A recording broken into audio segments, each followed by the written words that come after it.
नमो नमः। सावन के महीने में आपने शिव भक्तों को भगवान शिव के ऊपर जल, दूध, गन्ने का रस, पंचामृत या सरसों के तेल से अभिषेक करते हुए देखा होगा।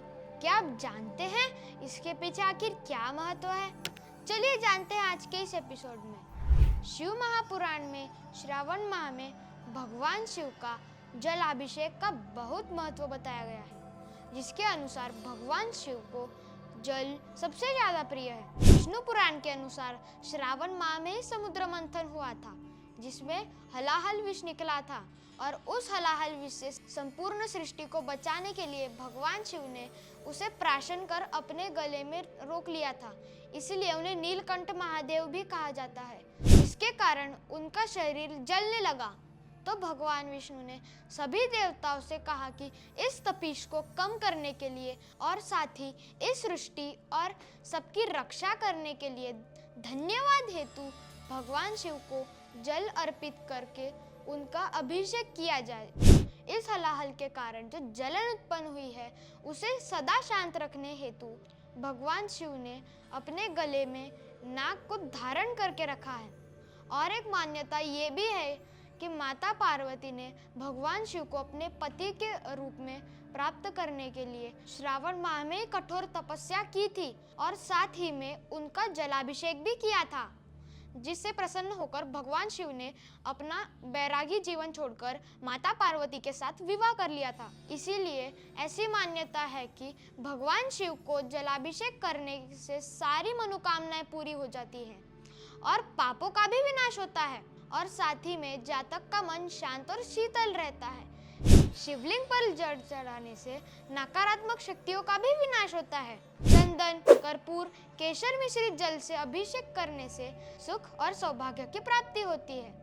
पंचामृत के अभिषेक से उत्तम आरोग्य की प्राप्ति होती है। गन्ने के रस से अभिषेक करने से सारे दुख दूर हो जाते हैं। अभिषेक का अर्थ है स्नान करवाना। जब हम यही विधि रुद्र पठन के साथ करते हैं तो उसे रुद्राभिषेक भी कहा जाता है। इसके 4 प्रकार होते हैं जो रुद्र पठन की संख्या यानी आवर्तन पर निर्भर है। पहला रुद्र एकादशिनी अभिषेक, इसमें 11 आवर्तन है। दूसरा लघु रुद्र अभिषेक, इसमें 121 आवर्तन है।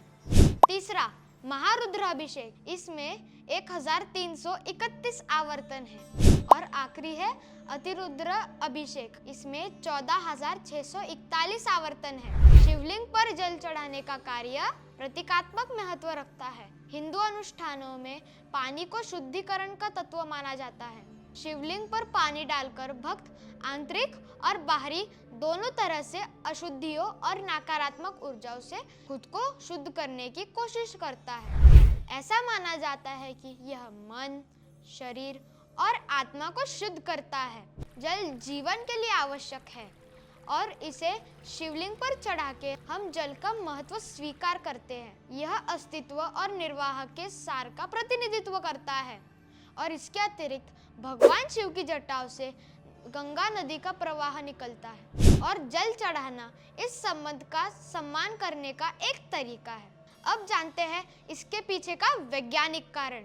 शिवलिंग को ऊर्जा और शक्ति का स्रोत कहा गया है। कई वैज्ञानिक मानते हैं कि ज्योतिर्लिंग या किसी भी शिवलिंग में बहुत ज्यादा रेडिएशन होता है, जिसको बैलेंस रखने के लिए और ऊर्जा को शांत रखने के लिए शिवलिंग पर पानी अर्पित किया जाता है। तो आज के इस वीडियो में हमने जाना कि शिवलिंग पर जल क्यों चढ़ाते हैं। तो अगर आपको वीडियो पसंद आए तो इसको लाइक, शेयर और सब्सक्राइब जरूर कीजिएगा और बेल आइकन को दबाना बिल्कुल भी मत भूलिएगा। तो मैं मिलूंगा आपको मेरे अगले एपिसोड में, तब तक के लिए जय श्री राम।